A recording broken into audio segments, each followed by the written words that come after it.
여러분, 컴퓨팅의 다음 혁명, 어디서 올 거라고 생각하세요? 우리가 수십 년간 당연하게 여겼던 반도체 기술의 발전, 이게 지금 거대한 물리적 장벽에 딱 부딪혔거든요. 그런데 그 돌파구가 정말 의외의 곳에 있습니다. 바로 유리하고 빛. 이 두 가지가 어떻게 미래를 여는지 지금부터 한번 제대로 파헤쳐 보겠습니다. 만약에 컴퓨팅 발전이 딱 멈춰버린다면 어떨까요? 와, 상상만 해도 좀 아찔하죠?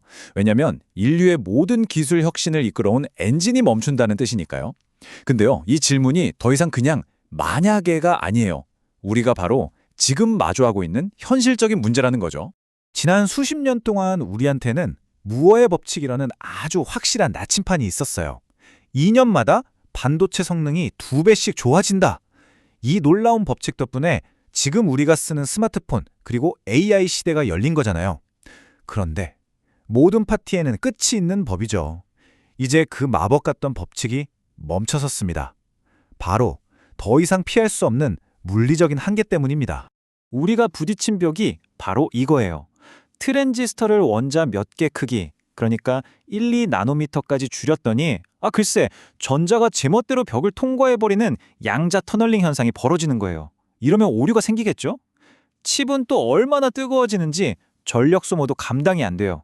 한마디로 이제 기존 방식으로는 갈 때까지 다 왔다, 종착역에 도착했다, 이겁니다. 자, 그럼 이제 어떡하죠? 길이 막힌 걸까요? 아니요. 여기서부터가 정말 재밌습니다.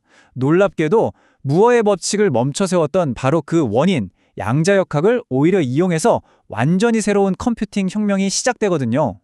그 해답, 바로 양자 컴퓨터입니다. 기존 컴퓨터는 비트를 쓰죠. 0 아니면 1, 딱 둘 중 하나.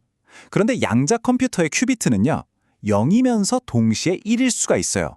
이게 중첩이라는 건데, 이게 왜 대단하냐면 큐비트가 n개 있으면 2의 n제곱에 달하는 모든 경우의 수를 한 방에 계산할 수 있다는 뜻이거든요. 기존 슈퍼컴퓨터가 수백만 년 걸릴 문제를 진짜 단 몇 분 만에 풀어버릴 수 있는 그런 엄청난 잠재력의 근원인 거죠. 그런데 여기서 많은 분들이 오해를 하세요. 양자 컴퓨터 나오면 내 컴퓨터는 이제 고물되는 거 아니야? 하고요. 진실은 대체가 아닙니다. 오히려 강력한 동맹의 시대가 열리는 거죠. 네, 방금 말씀드린 것처럼 그럼 이제 제 컴퓨터는 쓸모 없어지나요? 이 질문에 대한 답은 전혀 아닙니다. 예요. 제트기가 나왔다고 자동차가 사라지지 않았잖아요. 똑같습니다. 각자 역할이 더 명확해지고 더 강력하게 나뉠 뿐이에요. 미래의 컴퓨팅은 바로 이 하이브리드 모델이 될 겁니다. 여기서 양자 프로세서, 즉 QPU는요, 세상을 바꿀 엄청난 작품을 만들 수 있지만 너무 예민한 천재 예술가 같은 거예요. 그리고 우리가 쓰는 CPU 같은 고전 컴퓨터는 이 천재를 위해 모든 굳은 일을 처리하는 초특급 매니저 역할을 하는 거죠. 데이터 넣고 빼고 오류 나면 바로바로 고쳐주고 예술가가 오직 창작에만 몰두할 수 있는 완벽한 환경을 만들어주는 겁니다. 자, 이 표를 보시면 둘의 관계가 한눈에 딱 들어오죠. 고전 컴퓨터는 안정적인 제어락, 오류 수정이 강점이고요. 양자 프로세서는 복잡한 최적화 문제 같은 특정 분야에서 그냥 압도적이에요. 그럼 하이브리드 아키텍처는 뭐냐? 이 둘을 완벽하게 합치는 거죠.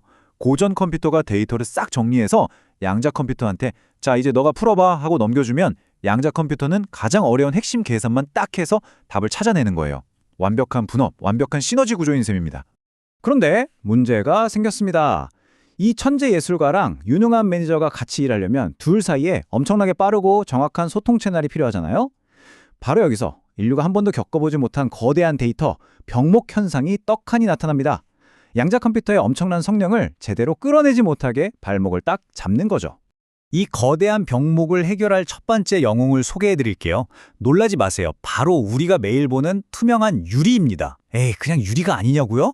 천만에요. 이건 평범한 유리가 아니라 컴퓨팅의 미래 전체를 떠받칠 완전히 새로운 기반 기술입니다. 지금까지 반도체 칩은 플라스틱 계열의 유리 기판 위에 있었어요. 근데 AI 칩이 내뿜는 열이 장난이 아니거든요. 이 기판이 눈에 보이지 않게 휘고 표면도 거칠어서 초미세 회로를 그리는데 한계가 명확했죠. 자, 이 표를 한번 보세요.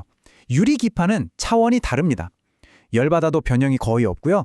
표면은 거울처럼 매끄럽고 신호 손실은 거의 제로에 가까워요. 이건 그냥 좀 더 좋아진 수준이 아니라 아예 게임의 판을 바꾸는 소재가 등장한 겁니다. 이 유리기판의 핵심 기술이 바로 TGV, 유리 관통 전극이라는 건데요. 한번 상상해 보세요. 단단한 유리에 머리카락보다 얇은 구멍을 수십만 개 뚫어요. 그리고 그 안을 구리로 꽉 채워서 칩과 칩을 수직으로 연결하는 초고속 데이터 엘리베이터를 만드는 겁니다.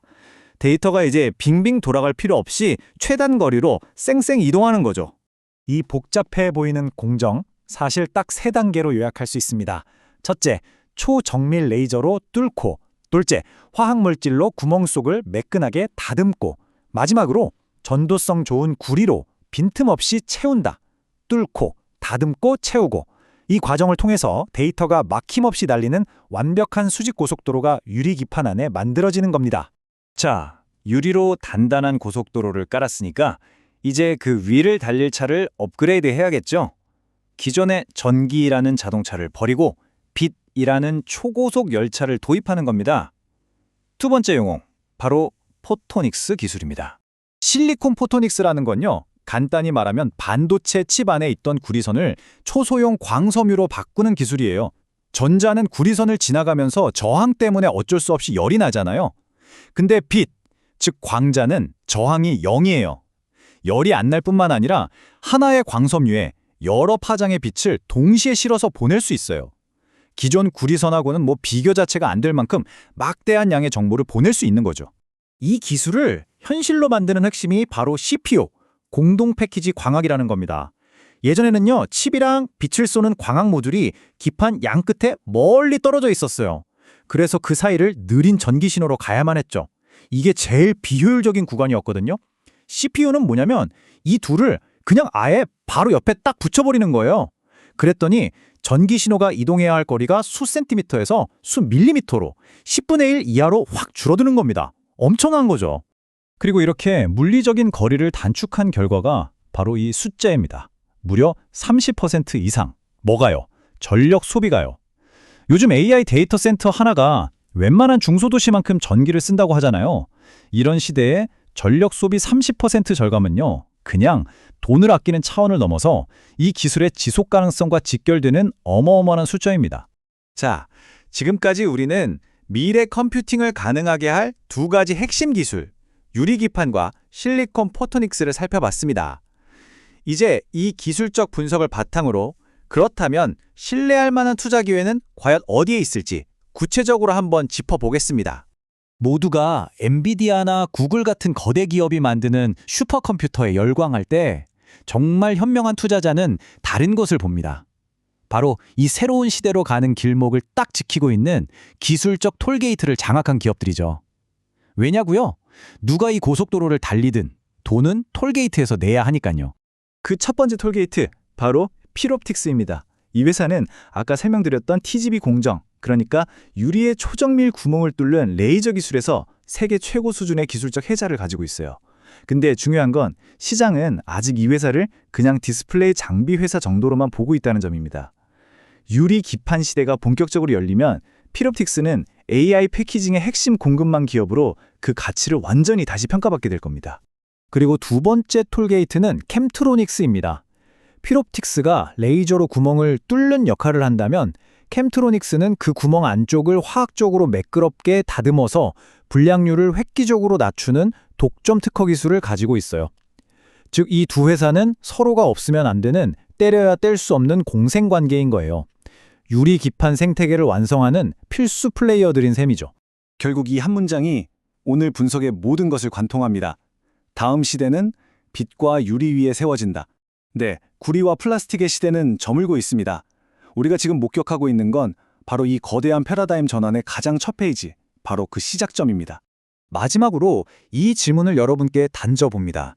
미래로 가는 길은 이제 정해졌습니다. 그렇다면 그 길목에서 가장 중요한 이 기술적 다리들, 즉 톨게이트는 과연 누가 차지하게 될까요? 그리고 우리는 그 기회를 어떻게 우리 것으로 만들 수 있을까요? 바로 이 질문에 대한 답을 찾아가는 과정에서 미래의 부가 어디로 흘러갈지 그 방향을 보게 될 겁니다.